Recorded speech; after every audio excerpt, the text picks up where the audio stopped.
सुनिए सरा गुणा के गा, सुनिए शेख पीर पातशाह, सुनिए अंधे पावे राह, सुने हाथ होवे असगाव, नानक भगता सदा विगासे, सुनिए दुख पाप का नासे। शरीर दे तल ते महानता इस गल दी है कि मूंह दे राही भोजन शरीर दे प्रवेश लाजमी करे।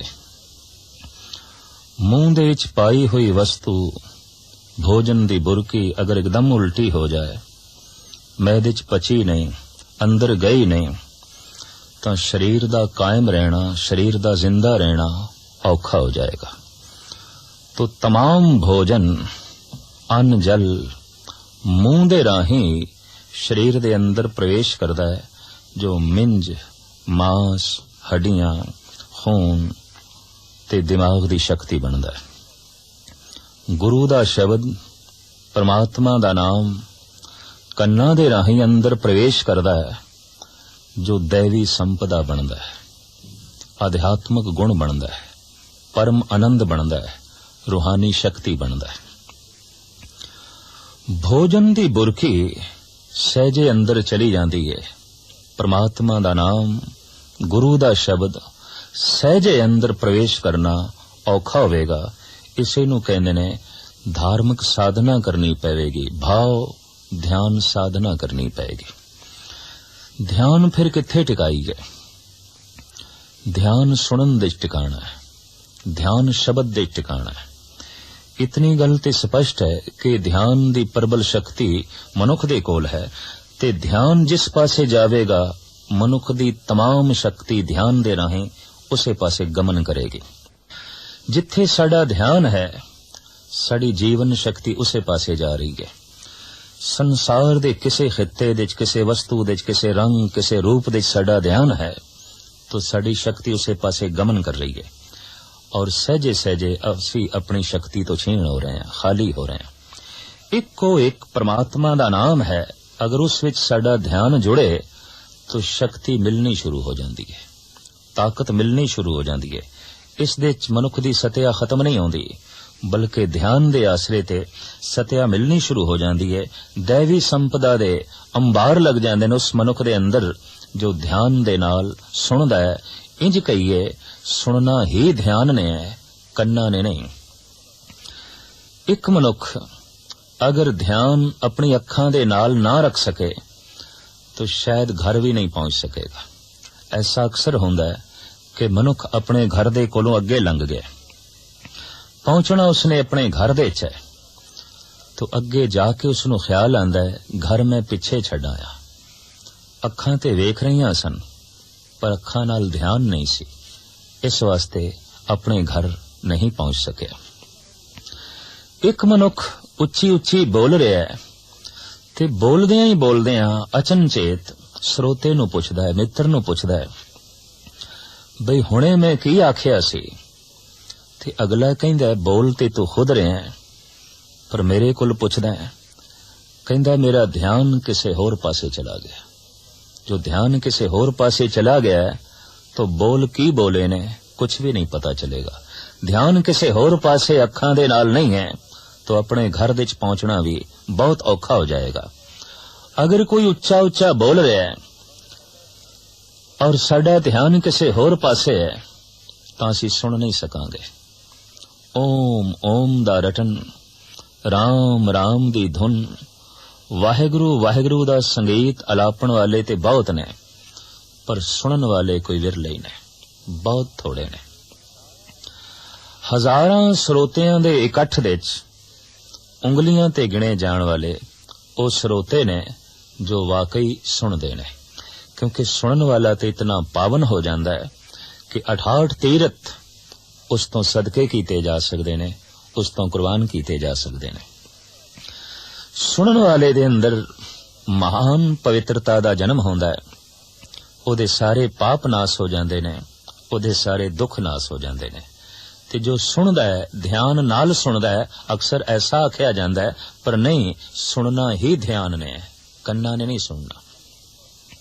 ਕੰਨ ਤੇ ਮੌਜੂਦ ਨੇ, ਖੁੱਲੇ ਨੇ, अगर ध्यान नहीं तो सुनन दी समर्था खो बैठणगे, ਕੰਨ नहीं सुन सकेगा। तो ध्यान ने ही सुनना है। जैसे कोई नाम दे च ध्यान जोड़दा है, परमात्मा दे शब्द दे च ध्यान जोड़दा है, तो सतगुरुदेव जी महाराज दा फरमान है, सुनै सारा गुणा कहेगा, वो गुणा दा सागर बन जाएगा, छपड़ी नहीं। 2-4 गुण उसदे कोल नहीं होणगे, गुणा दा वो सागर होवेगा। जिस तरह सागर दा पानी अनाप है, अतोल है, नहीं तोलिया जा सकदा, अंदाजा लाके नहीं नापिया जा सकदा।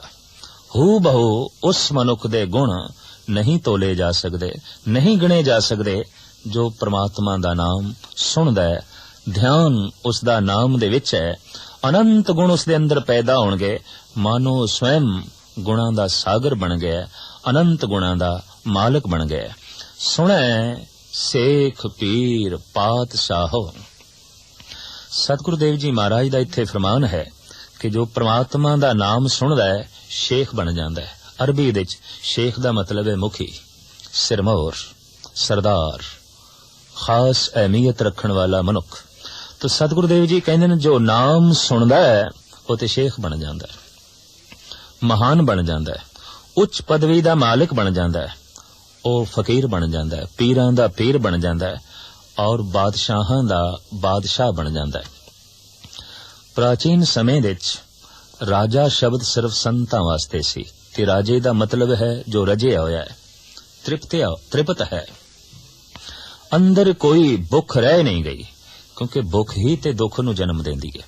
और जिस वस्तु दी जितनी ज्यादा भुख होवेगी ते होर अनंत वस्तुआं दीयां जितनियां ज्यादा भुखां होणगीਆਂ, उतने ही वड्डे दुख उस मनुख दे अंदर होणगे। संत दे अंदर कोई भुख ही नहीं रहिंदी। साच नाम आधार मेरा, जिन भुखां सब गवाइयां। जद भुख ही नहीं तो फिर कोई दुख भी नहीं। इस तरह दे पुरुष नूं आख्या गया राजा। ये राजे ने, त्रिपत ने। राजे दा मतलब ये नहीं कि सिंहासन ते बैठा है, राजे दा मतलब है जो त्रिपत है, रजिया होया है। रजे होए मनुख नूं ही बादशाह आख्या गया, रजे होए मनुख नूं ही राजा आख्या गया। ते सतगुरुदेव जी महाराज कहंदे नाम तो बिना अज तक ना कोई रजे है ते ना ही रज सकदा है। भाई गुरदास जी ने इस तरह दे राजियां दी दैवी संपदा दा बकायदा जिक्र कीता है। जैसे राजे कोल सिंहासन है, ओदा भंडार है, ओदी अपनी एक राजधानी है, ओदे कोल अपना सारा साजो समान है। हू बहु भाई गुरदास जी ने उसका जिक्र किया है, जत सत सिंहासन सहज संतोख मंत्री, धर्म धीरज ध्वजा अब चल राज है।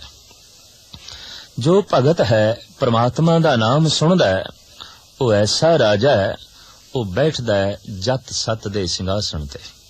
उदा सिंहासन सोने चांदी दा नहीं, किसे होर ढंग नाल सवारिया होया उसदा सिंहासन नहीं, उदा सिंहासन ही जत है, उसदा सिंहासन ही सत है।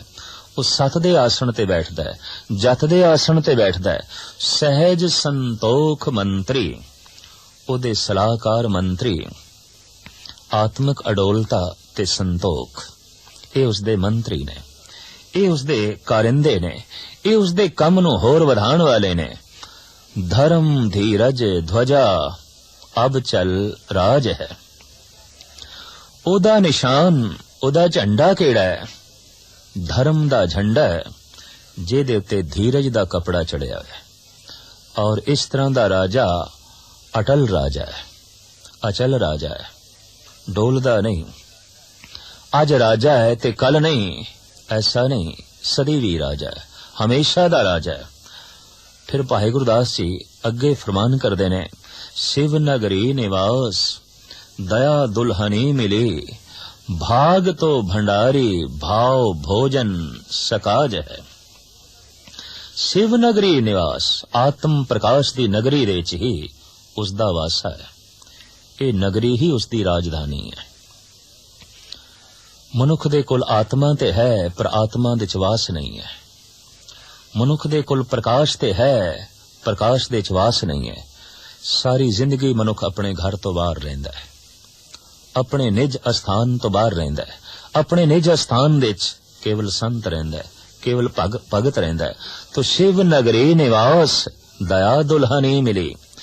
इस राजे दी राणी कौन है? दया। दया ही इसदी पटराणी है। ये जद भी सिंघासन ते बैठदा है, जिथे भी बैठदा है, दया इस दे नाल है। ये राणी इस दे नाल है। भाग तो भंडारी भाव भोजन सकाज है।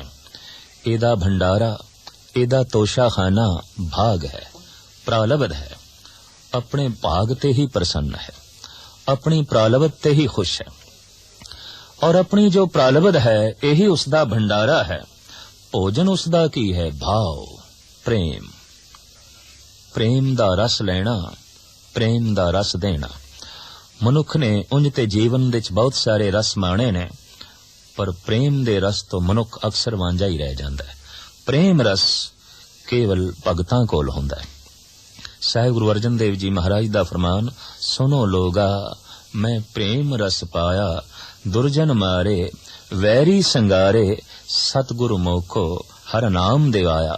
और जिसनों प्रेम रस मिल जाए जगत दे तमाम रस फिक्के पै जांदे ने। जिनी चाखिया प्रेम रस से तृप्त रहे आघाए।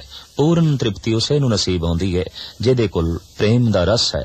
तो ऐसा राजा प्यार भाव दा भोजन उसे दा ही रस माणदा है और इसे नूं ही थां थां ते वंडदा है।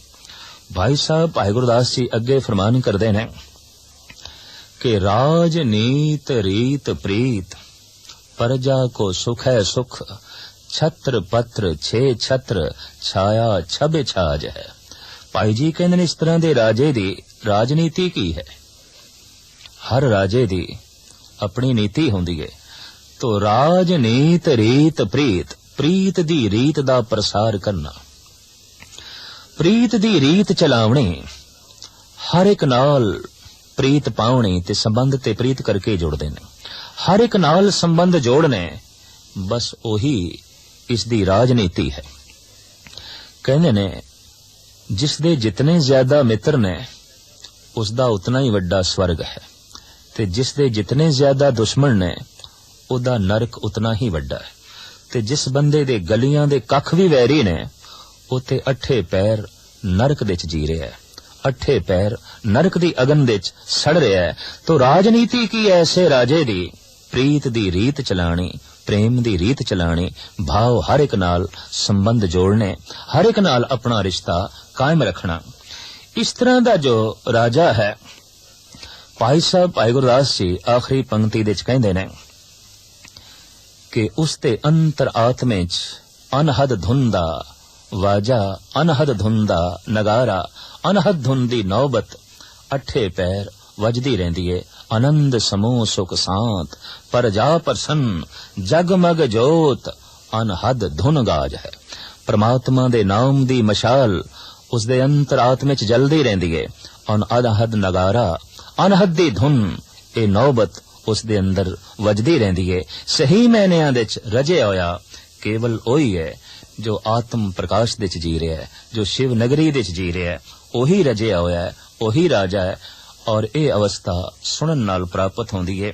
इस वास्ते साहिब फरमान पे करदे ने कि सुनिए शेख पीर बादशाह, सुनदियां ही मनुख शेख मुखी बन जांदा है, पीर बन जांदा है और बादशाह बन जांदा है। जिसनू बख्शे सिफत सलाह नानक पातशाही, पातशाह सुने अंधे पावे राव।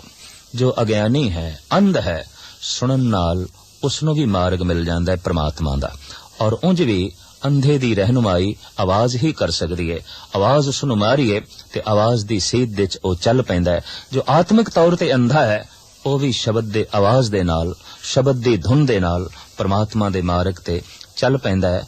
सुनिए हाथ होवे असगाओ, असगा अथाह सागर हथ वर्गा हो जांदा है। भाव ओ संसार दी मिणती कर लैंदा है, ओ खंडां ब्रह्मंडां दी मिणती कर लैंदा है। हर एक दा उसनू जायजा नसीब हो जांदा है, उसनू असलियत दा पता चल जांदा है। संसार की है, निरंकार की है, ये पूर्ण तौर ते उसनू बोध प्राप्त हो जांदा है। नानक भगतां सदा विगास, सुने दुख पाप का नाश, परमात्मा दा नाम सुनदियां ही ਉਹਦੇ पाप नाश हो जाते ने, ਉਹਦੇ दुख नाश हो जाते ने। इस वास्ते उस दे अंदर सदैवी खेड़ा, सदैवी विकास जन्म लैंदा है, सदैवी आनंद जन्म लैंदा है। सुनदियां सुनदियां जो दैवी संपदा मनुख दी झोली च पैंदी है, इन्हां 4 पौड़ियां दे जगत गुरु बाबे साहिब श्री गुरु नानक देव जी महाराज ने उन्हां दा जिक्र कीता है। सुनन दी इतनी वड्डी महानता है कि गुरु नानक नूं बार बार दोहराना पिया। धर्म दे मार्ग ते पहला कदम सुनना है। जो सुनन दी समर्था प्राप्त कर लेंदा है, मानो धर्म दे मार्ग ते चल रहे है। तो जितना ज्यादा सुन रहा है उतनी ही उसकी गति हो रही है। जो जितना ज्यादा सुन रहा है ਉਹਦੇ अंदर उतने ही आध्यात्मिक गुण पैदा होंगे। जिस दे अंदर जितना ज्यादा स्रोत शक्ति का मादा पैदा हो गया है, मानो वो उतना ही गमन कर जाता है परमात्मा दे मार्ग ते। और इस तरीके नाल चलदियां चलदियां एक दिन लीनता नसीब हो जाती है, परमात्मा की प्राप्ति नसीब हो जाती है।